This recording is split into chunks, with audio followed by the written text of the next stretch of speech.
السلام عليكم. قبل ما نبدأ الفيديو ما تنسوش تشتركوا في قناتنا الجديدة نجم الملخصات بلس، والرابط بتاعها هتلاقوه موجود تحت الفيديو في صندوق الوصف وفي أول تعليق. بيبدأ الفيلم بالطالب شيما اللي في آخر سنة في المدرسة وهو في الحفلة المدرسية وبيشرب لحد ما بيفقد الوعي. وبيحكي شيما إن من كام شهر كان شخصية طيبة وما بيعرفش يرفض لحد طلب، ومالوش أي أصحاب غير روبن وهوجو اللي متربين معاه. وفي المدرسة بيكون الطالب الوسيم سباستيان قاعد مع أجمل بنات في المدرسة، وبيتمنى شيما يبقى زيه لأن لحد دلوقتي ما ارتبطش ولا حتى اتعرف على اي بنت. وفي المعمل المدرسه بتطلب منه انه يمسح الترابيزه وهو من طيبته بينفذ كلامها، وبعدها المديره بتنده عليه وبيبقى فاكرها هتبعته في حته، لكنها بتطلب منه انه يعرف الطالبه الجديده كلاوديا على المدرسه ويساعدها لو احتاجت اي حاجه. وقبل ما يعتذر لها بيلمح كلاوديا وبينبهر بجمالها وبيوافق على طول، وبياخدها يفرجها على المدرسه وبيوري لها الباركنج علشان تركن عربيتها، لكن هي بتقول له انها ما عندهاش عربيه. فبيعرض عليها انه يعدي ياخدها من البيت ويوديها المدرسه كل يوم، فبتوافق وبتشكره. وبيرجع البيت وبيطلب من امه ميري انها تديله مفتاح عربيتها، لكن هي ما بترضاش. وفي الوقت ده بيوصل عمه جيمي وبيرحبوا بيه وهو بيقدم لهم الهدايا اللي جايبها لهم. وميري بتساله عن رحلته فبيقولها انه بقاله فتره طويله جدا سايق. فبيفرح شيما وبياخد عمه علشان يقعد معاه في اوضته، وجيمي بيعرفه انه وعد ابوه قبل ما يموت انه هيهتم بيهم، وبيساله اذا كان محتاج اي حاجه. فبيقوله شيما انه اتعرف على بنت جميله ووعدها انه هيعدي ياخدها من البيت ويوصلها للمدرسه كل يوم، لكن امه مش عايزه تديله عربيتها. فبينصحه جيمي انه لازم يتاكد ان هي كمان بتحبه وبيديله مفتاح عربيته. فبيفرح شيما وبيشكره. وتاني يوم بيصحى بدري جدا علشان يروح ياخد كلاوديا، وبيكون بيتها بعيد وبيتوه في الطريق، وفي الاخر بيوصل لها متاخر وهي بتسلم عليه، وبيبان انها بتتعامل معاه كويس علشان يفضل يوصلها.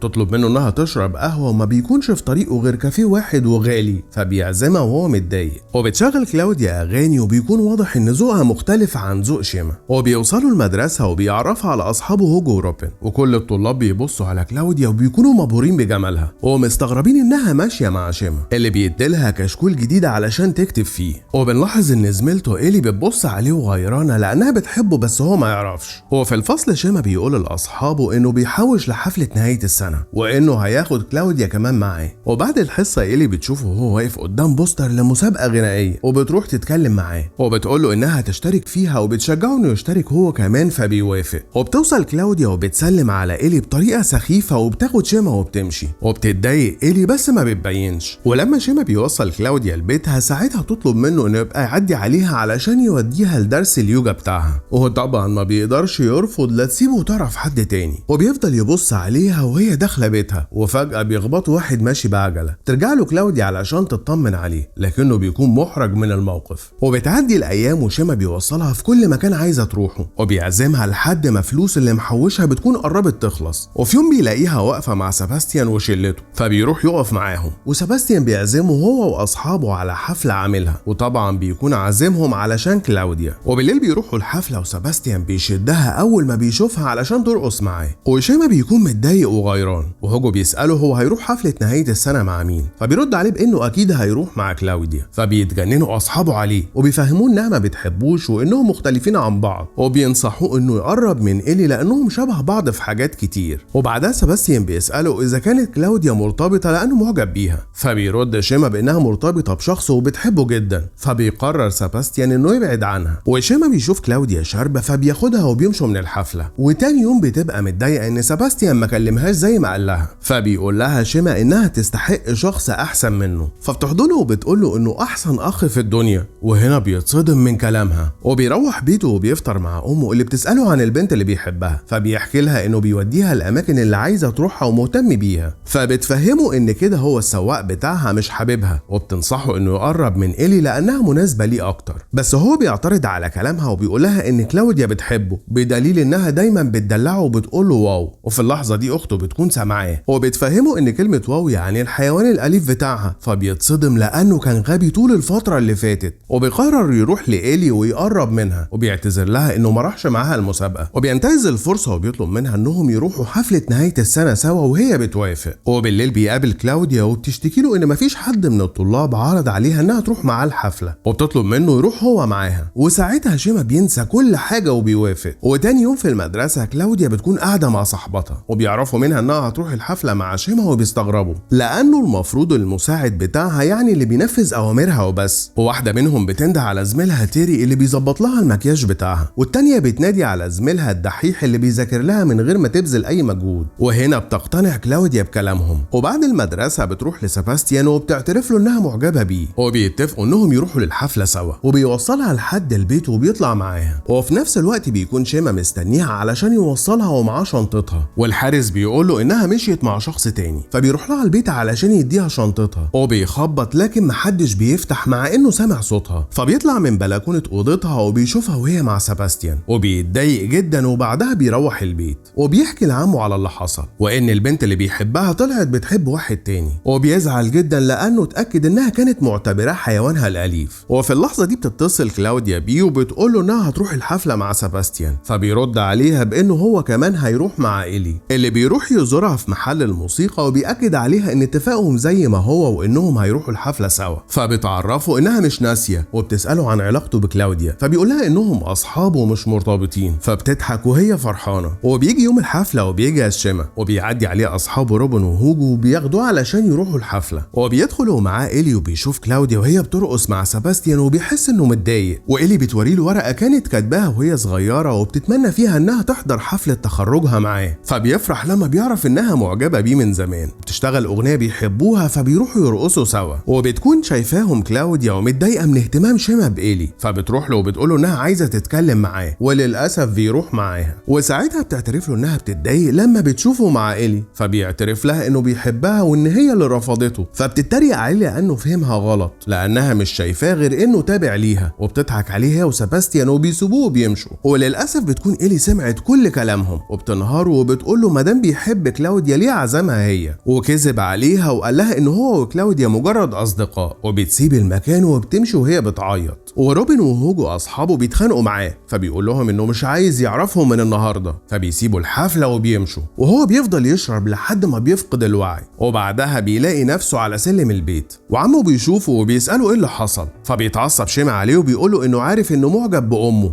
وبيعمل اي حاجه علشان تحبه وانه زيه بالظبط. فبيزعل عمه من كلامه وبيمشي. والصبح بيصحى على صوت امه وهي بتقوله ان جيمي ساب لهم رساله ومشي، وبتساله هو قال له ايه خلاه يزعل بالشكل ده. وشيما ما بيبقاش فاكر اي حاجه من اللي قالها، وبيحاول يتصل بعمه علشان يفهم منه ايه اللي مزعله، لكن عمه ما بيردش عليه. ولما بيتصل بإيلي برضه هي كمان ما بتردش عليه، فبيروح لها وهي بترفض انها تكلمه وبتزعق له، وما بيستسلمش وبيجيب لها هديه علشان يصالحها، وبتبقى متاثره من اللي عمله معاها وما بترضاش تسامحه. هو في المدرسه بيقابل اصحابه هوجو وروبن وبيتكلم معاهم، بس بيتفاجئ انهم زعلانين منه وبيسيبوه وبيمشوا. وساعتها بيحس انه غلط في كل الناس اللي بيحبها وبيقرر يتغير. ويوم الحفله السنويه بيصحى الصبح وبيبعت رساله لجيمي وبيعتذر له لو كان قال له اي حاجه تزعله، وبيعزمه يحضر حفله التخرج بتاعته. وبعدها بيروح يدي لإيلي اسطوانه للفرقه الموسيقيه اللي بتحبها، وبيشوف البنات بيستغلوا الشباب كمساعدين ليهم، فبيتضايق وبيقول لهم انهم لازم يبقى عندهم شخصيه ويحافظوا على كرامتهم. وبيقول للطالب الدحيح انه مش ناقصه اي حاجه علشان يبقى مساعد لبنت تشتغله زي ما هي عايزه، وان كل واحد من الموجودين ليه حاجه بتميزه، وبلاش يلغوا عقولهم ويمشوا ورا حد. وهنا الكل بيعجب بكلامه وبيسقفوا له، وكلاوديا بتقرب منه وبتعرفه انها انفصلت هي وسباستيان وموافقه انها ترتبط بيه، لكن هو بيقول لها انها بالنسبه ليه مجرد زميله مش اكتر. وبيجي روبن وهوجو وبيقعدوا جنبه، فبيعتذر لهم وبيقول لهم انهم اصدقاء طفولته ومستحيل يستغنى عنهم، وبيتم تكريم الطلاب وهو بيكون منهم. وبيوصل جيمي مع ميري وبيشوفه وبيكون فرحان بيه جدا، وبينزل لهم شيما وبيحضن جيمي وبيعتذر له. وبعدها بيروح لإيلي وبيقول لها انه بيحبها وبيوعدها انه مش هيزعلها تاني ابدا، فبتحضنه وبتسامحه وبيقرروا انهم يسافروا سوا ويدرسوا الموسيقى اللي بيحبوها. لو عجبكم الفيديو يا ريت تشتركوا معانا في القناه وتفعلوا جرس التنبيهات، وتعملوا لايك وشير للفيديو، وتكتبوا لنا في التعليقات عن اي مسلسلات او افلام حابين ان احنا نلخصها لكم الفتره اللي جايه.